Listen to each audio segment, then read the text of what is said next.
লাল হলুদ রংটাই তোমার কাছে একটা অন্য আবেগ ছোট থেকে। হ্যাঁ, আমি আজ খুব আনন্দিত, গর্বিত আজকে এই অ্যাওয়ার্ড পেয়ে। ইস্ট বেঙ্গলকে অনেক অনেক ধন্যবাদ।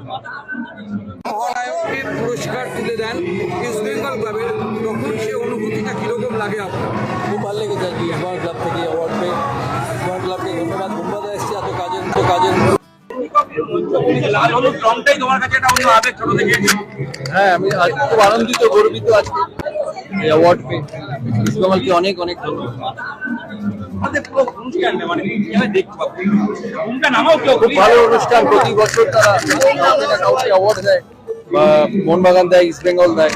খুব ভালো কাজ করে, বিকজ তারা এতদিন যারা তাদের ক্লাবের জন্য, দেশের জন্য, বাংলার জন্য কন্ট্রিবিউট করেছে তাদেরকে রেকগনাইজ করে। যে বলছিলেন যে আপনি হাবাসেরকে নিয়ে ভাবতেন, ওয়ার্ল্ড কাপকে নিয়ে ভাবতেন না, চলতি মরশুমে যখন